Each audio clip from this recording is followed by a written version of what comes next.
Hey, what's up, rock stars? It's Rox coming to you today with the review for Love and Marriage Huntsville, Season 5, Episode 9. So let's get to it, shall we? All right, you guys. So the show starts. Actually, I don't know where the show started, but we starting at with Courtney inviting the men out for a rousing game of basketball. Okay, we know that the women can't never seem to get it together. Every time they get together, they fighting.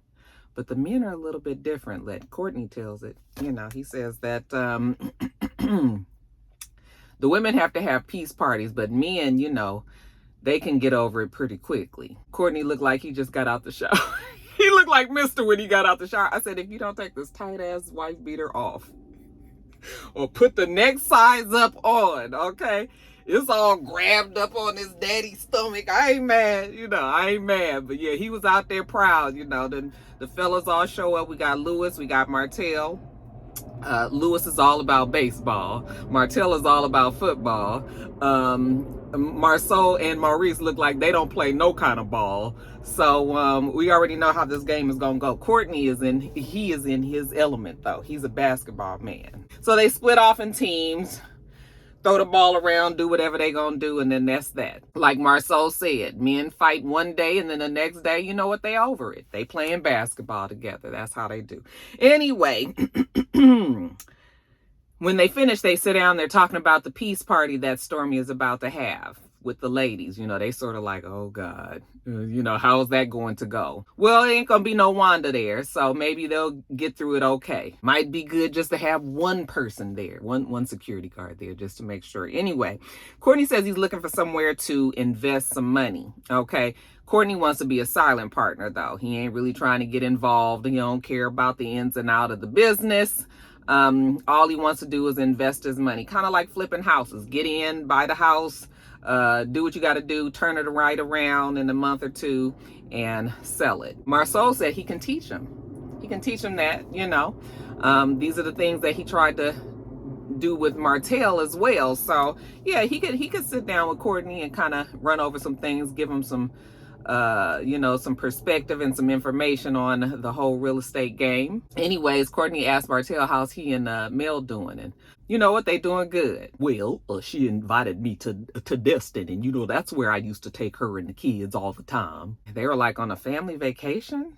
Aren't you afraid that might confuse the kids? Martell says nope. You know what? He just likes to see the smile on his kid's face. Okay, I'm sure those kids have been through a lot. Okay, we've been through a lot. All right. I can imagine what they might see on the day-to-day, just compared to what we see just watching it on TV and looking at social media. So, I mean, in ways, this is good for the kids to see this. But I can also understand when Maurice tells them, like, you know what? Coming from a home that was broken, my parents were divorced. Every time my parents were together, it was always a hope that those two will get back together. You don't think that that's going to be what your kids think? Well, as a father, as parents of my kids, we want to do what's best. We want to do what we think is best for our family. And what I think is best is for the kids to see me and Mel in a positive space. So that's all he thinks about at this time. All right. And Lewis was just like, yeah, I mean, he co-signs what Martell says. I mean, it has to be a good thing to know that your parents ain't always fighting. All right. I mean, I guess as long as they're not showing any kind of physical contact, where it could really be confusing for the kids, then maybe it will go okay. As long as the kids are happy, then they should be fine. I guess Maurice and Marceau's experience is a little bit different. Anyways, later on, we see Marceau and Courtney, they get together because, like Marceau said, he's going to show them the ropes and kind of give them some information about this whole real estate thing. Again, Courtney doesn't want to physically be involved. He just really wants to throw his money somewhere that he can watch grow. Marceau was like, okay, so he just wants to put his money in and then hire somebody, contract somebody out to do the work, and then, get his money, his return that way, which is fine as well. Marceau can do that as well. He just needs to make sure that Courtney understands that you invest your money on Monday. That don't mean you're supposed to be calling me on Wednesday asking you where's your fucking return. Okay. It's a little bit more than that. So that's what we're talking about today. So Marceau is asking him, okay, so this thing that you're doing, is it just with you and Stormy, or is it just you? And Courtney was just like, oh yeah, everything we do is, it's me and Stormy. It's always going to be him and Stormy. Okay. How do you guys do it? Well, him and Letitia, let them tell it, is the CEO of the business. Okay, so they do work together. However, Marceau prefers to be more hands-on when it comes to the business part, and he kind of wants Letitia to just be CEO in name. Okay, I guess when it comes to the she's not the micromanaging type of partner. She is the one that only when big decisions need to be made, Marceau will turn to Letitia. I don't know exactly how it works, but you know what? I'm not gonna knock Marceau. Okay, Courtney was just like, I think you just got a problem working with women. Okay, I think that you have a problem working with your wife. And Marceau was like, no, that's not it. I just don't need that dynamic 24/7. And I totally understand what Marceau is saying. Some things work for certain people that don't work for others. Some couples work very well together. Okay, and they don't have a problem blurring the line between business and personal and, you know, family and all of that, and everything works very smoothly. However, I think Marceau knows that that's not something that he wants to have working in his family. He would like to keep the family separate than the business, and that's fine too. I know I couldn't work with Mr. Absolutely not. We would not be together. The only way that it would work is I would have to be the one to just be like, honey, whatever you want to do.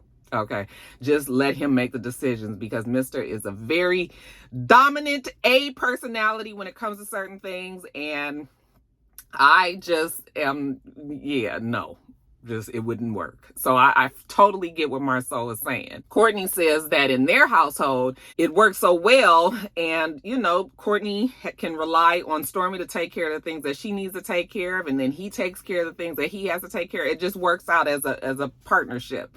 That's not the same way it works at Marceau and Letitia Scott's home. They made $20 million together. Marceau was like, I made $17 million without Letitia.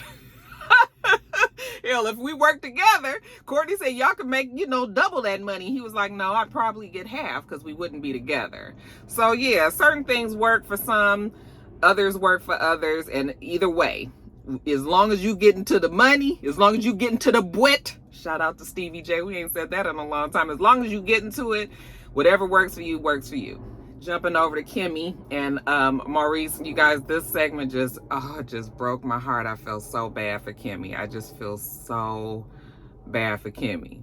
All right, you guys know my personal experience with breast cancer. My mother, child, I was like, one day I'm gonna be able to talk about it without feeling all emotional and feeling like I'm gonna cry and everything. But you know, her and Maurice sit down, and you know, Maurice says she's had a rough week, so he's just trying to lift her spirits, you know. And she says, yes, the week has been rough. Apparently, Kimmy had felt a lump in her breast one day. And she was a little concerned about it. And then she found another lump. And, you know, of course, her being a nurse, and even if you're not a nurse, you know, when you find lumps in your breast, that is extremely concerning. So she felt the lumps. And then apparently she also had a lump in, I'm assuming, maybe one of the lymph nodes underneath her arm. So all of that made her contact the doctor, and they did whatever test that they need to do. And now she's on this wait for 72 hours to find out what exactly, you know, it is. Sounds like cancer. But of course, you always want to try to keep a positive outlook and just kind of hope for the best. But I know it's tough because that other part of you just can't help but think about the worst, you know. So like Maurice says, they're looking at, you know, your mortality right in its face. Like, here it is here. When you're faced with knowing that you could possibly die from something, because we've seen it happen millions of times. Yeah, that shit is just terrible. And so I really, really felt bad for her. She was saying that, you know, she's always trying to be strong for everybody, strong for her family and her husband and her kid. And she just, you know, she wants to continue on that way. But Maurice was like, no, I need to be here for you. I'm here with you. She's like, I know you didn't sign up for this. And he was like, what do you mean? Like, I'm going to be here, good, bad, you know, ugly, sad, you know, till death do us part. Again, I'm sure I haven't had cancer, thank God.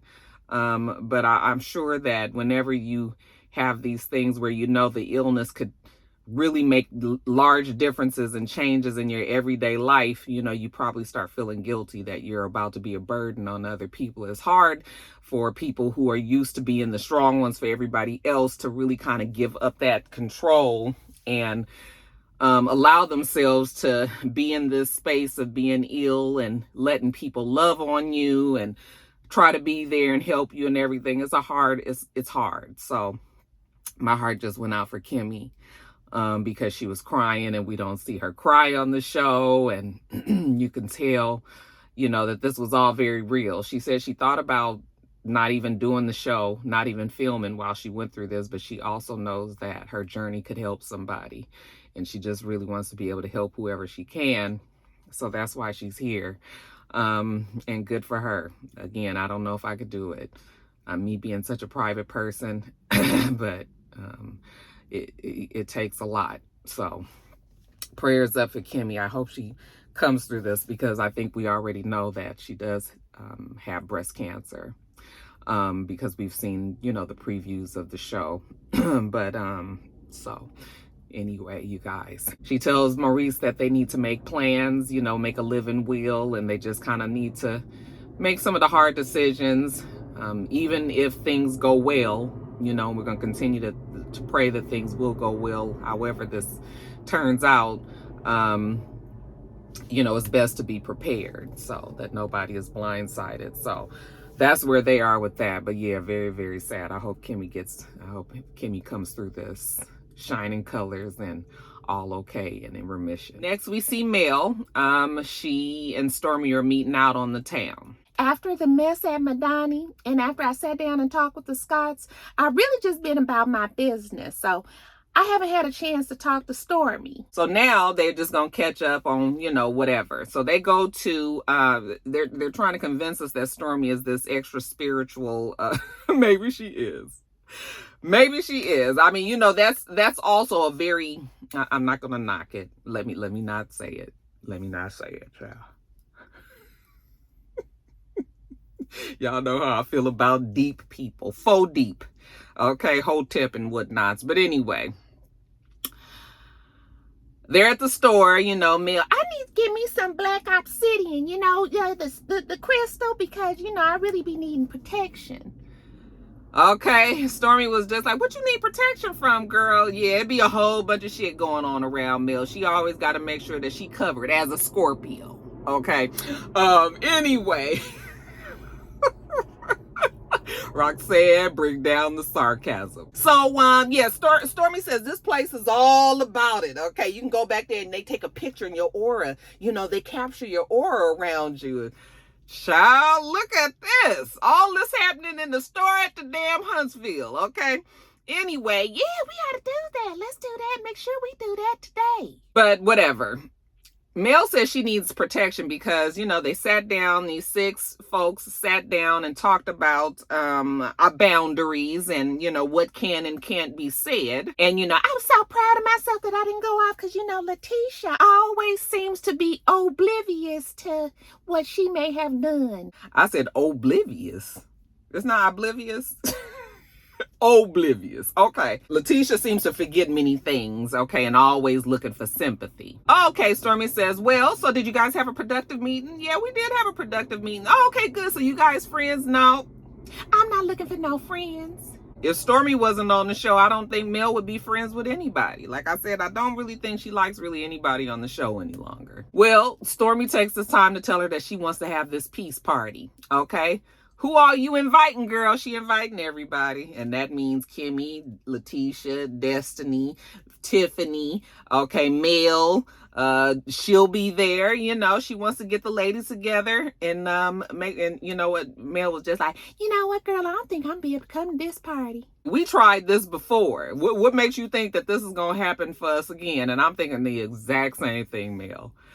I mean, damn, how many times is all these girls gonna sit down and get together just for them to end up fighting again? This is what I was afraid of when I asked you what the hell was they gonna be showing for the next 10 episodes after we done got past the fight. What the hell else is there to see? Nothing but them rehashing old beef, sitting down at tables, women fighting and all of that. It's clear Destiny ain't trying to come to no kind of agreement with Mel. So it's just sort of like, here we go. Doing the same thing, expecting different results. I'm over it. But let Stormy do what Stormy want to do. We want to see her pretty house anyway. And Stormy says she believes in manifestation. That's the new word too. You manifest what you want.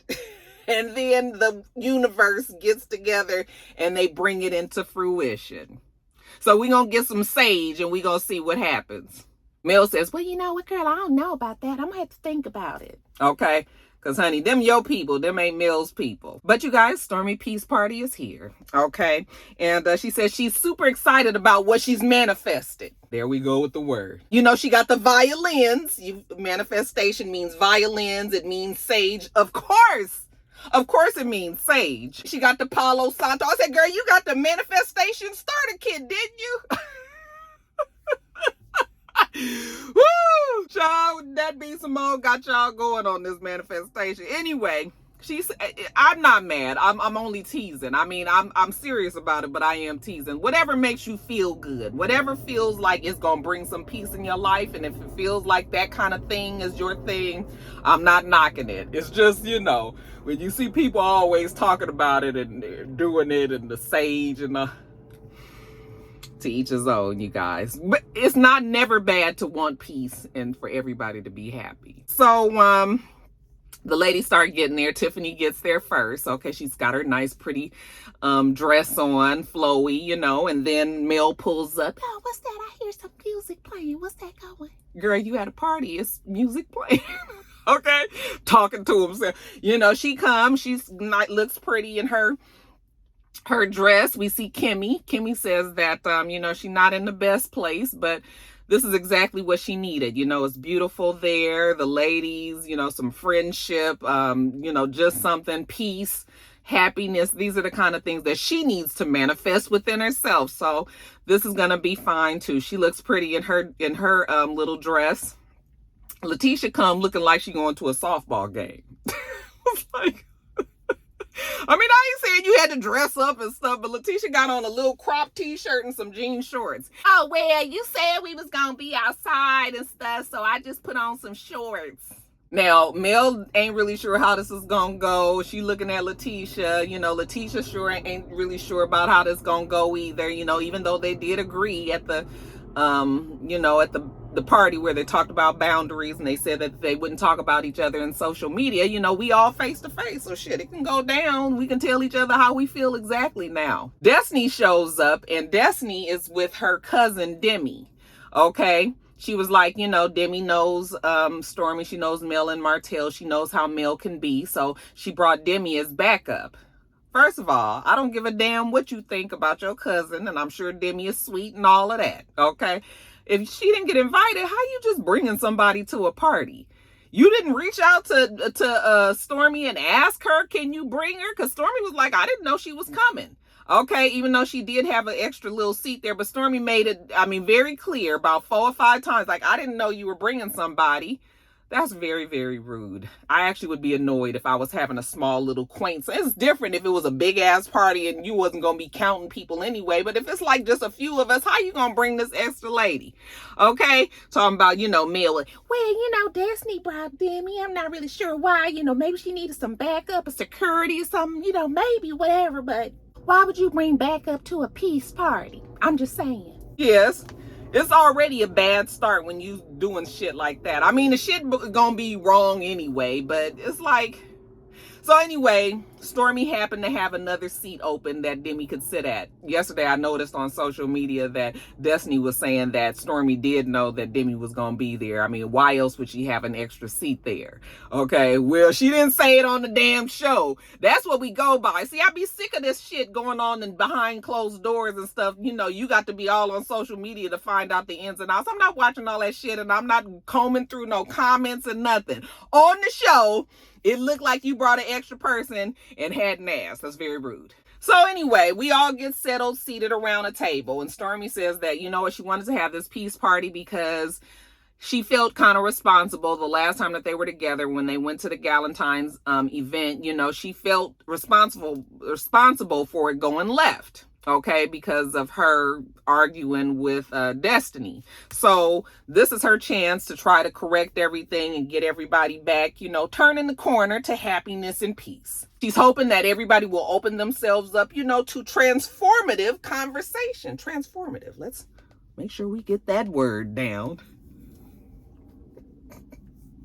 I'm just teasing y'all. So what we're gonna do is to start it off and get everybody's, spirits together.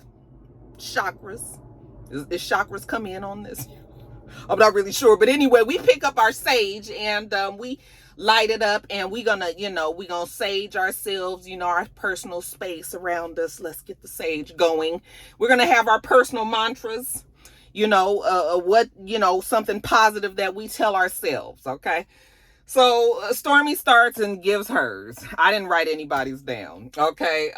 Tiffany gives hers some about, making sure you go home and being with family. Then, of course, when we get around to Mel says that she's all about peace, love, happiness. And, Destiny rudely coughs. Now, I don't really know if that was just editing, because, editing is good for that kind of shit. But if she truly did cough at the time that Mel was giving her sage and, thing, very, very rude. This is the kind of thing that makes Destiny not likable.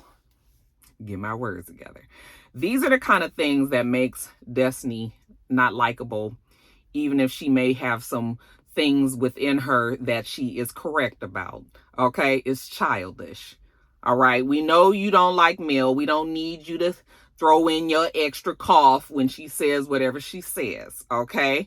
But like I said, we don't know for a fact if that really happened while Mel was talking. Did they edit that right there? You can't always tell. So I'm not going to get on it too much. Then when we get to Destiny says something about how she's no longer surviving, but she's thriving. She's happy. We get to Kimmy, and Kimmy is the only one whose mantra gives everybody a little pause. She was like, I can overcome anything, but you can tell she wants to bust out and cry.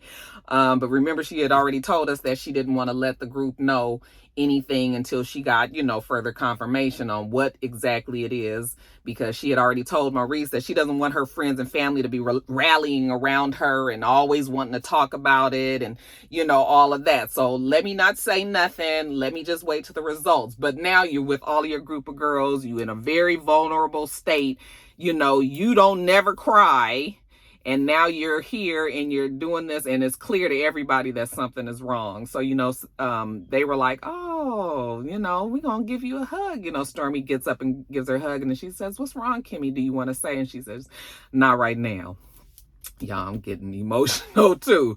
But so they give Kimmy a break, even though Mel says that she knows that something is wrong, because Kimmy never cries and never gets to this point. So definitely something is wrong there, so she's just going to make sure she prays for her, hope everything is okay. Anyway, so we get through the mantras. Now, what's the first order of business? Stormy wants to play a game. I was like, oh God, not a game. Okay. And this game is called What You Said, What I Heard, and What You Meant. Okay. And she gives an example.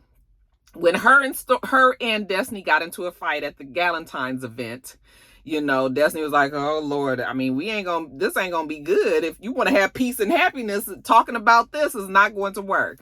But Stormy was like, no, it's gonna work out. It's gonna be fine, So Stormy was like, she said what she said, but this is what she meant. And what exactly did you hear, Destiny? Destiny was like, I heard you asking me the same question like 4 or 5 times. Like, I had already told you, and I was already heightened. It was already a bad space I was in. And then here you was coming badgering me. Okay, so that's what that is. Okay, so let's go around the room and see who has said something and maybe was misunderstood and wants to clarify. Okay, Tiffany, have you ever had that moment? Listen, Tiffany gets on my nerves and Destiny gets on my nerves, but we still not gonna rewrite history and make it seem like Tiffany didn't, wasn't a bitch when she came up to Destiny and made it clear that Destiny's husband was seeing another woman. I don't care what Destiny has done. Tiffany was fucking wrong, and that was the reason why we ain't liked her since. Okay. She started off that way. You gonna try to put it off on Destiny and said that she overreacted? Girl, if somebody told you Lewis was doing that, you would have probably had very similar reactions. So whether or not you and Destiny had already talked about it ahead of time or what, it still was not the place for you to sit up here and tell her in front of all of these women that your man was at something with another woman. Okay, so Tiffany can miss me with that. Okay, so Tiffany was like, I don't know if that was a good example. I was like, it wasn't. Okay, because you was wrong. And Destiny didn't overreact. You can explain it at this peace party all you want, and you still wrong. And Destiny was like, and the funny thing is, after all of that, the woman that she was talking about was Melnika. Okay? And Stormy was just like, oh my God. But she wasn't saying that Melnika was having an affair with her husband. What she was saying was they were both at some sort of community award show, and they were getting an award. And they were together. They were the only two black people there. And so when Tiffany saw them, she thought that they were actually a couple, but they weren't. Okay, so all of that over Melnika. What about you, Destiny? Have you ever had a time where you want to clarify? Destiny was like, nope, I don't want to say anything. Next person. Okay, you don't want to say anything? Nope, I'm not trying to do it. What about you, Letitia? Letitia's like, I'm fine. I'm fine with everybody. Okay, Letitia said, I'm not here to start no shit. Okay, we already know what happened in the past.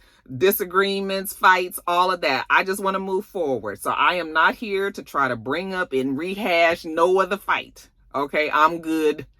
Ask the next person. Okay, what about you, Mel? Well, Mel says when she went to Madani, she did speak to Destiny, and Destiny didn't hear her. Okay, Destiny was like, well, I never heard you say hi, so that's the reason why I said what I said. And she was just like, well, you know what? I did say hello. I said your name, and I also said Kimmy's name. Okay, so I did speak. It's not my problem if you didn't hear me. Well, Destiny, Stormy says, now that you know that she did say hi to you, does that change anything? And Destiny was like, nope. And it doesn't really, because so what if somebody said hi? The only thing that makes the difference is that Destiny made such a big deal out of her not saying hello that it should at least be like, well, okay, she did say hello. I should have acknowledged that, or should have known that. I apologize for that. But no, I still do feel the same way that I felt. Instead, Destiny's just like, nope. Maybe she'll, extend on her feelings on the next episode because that's the way it ended. But the fact that Mel said hi, that don't erase everything that's happened between Destiny and Mel. So, Anyway, we're going to get to the bottom of it, I guess, at the peace party. But, because that's what Stormy manifests. All right, you guys, let me get off of here. My hair is really, really big. I have been trying to tie Jada down to braid my own hair underneath. I washed my hair a few days ago, and then that's why I hate taking my hair down. I don't know how to cornrow. So I have to have Jada do it. And Jada be busy and her friends and work and going and all that. And child, that's why if my hair look a puffy on the top, it's because I got my hair in a ponytail back here. Look a mess, child. A mess. So, but we gonna get it together, y'all. Rocky gonna be right. I had to get this video done, you guys. Anyway, let me get off of here. Make sure that you rate, comment, and subscribe to this. I got to change this ending. For 2023, maybe y'all can help me come up with a new little tagline at the end. Maybe we'll make it a little contest or something. Maybe I'll talk about it on my live Top of the Blogs episode. We'll chat about it more, but I'm getting tired of this little ending. We're going to have to do something else, but for today, we'll keep it the same, okay? Make sure you rate, comment, subscribe. Rate means thumbs up or thumbs down. My name is Rox. The channel is itsrox. Everything I do will be in the bottom bar eventually. Okay, all right. So I hope that you have a wonderful, wonderful rest of your day. I will do the same. Until next time, rock stars. Bye.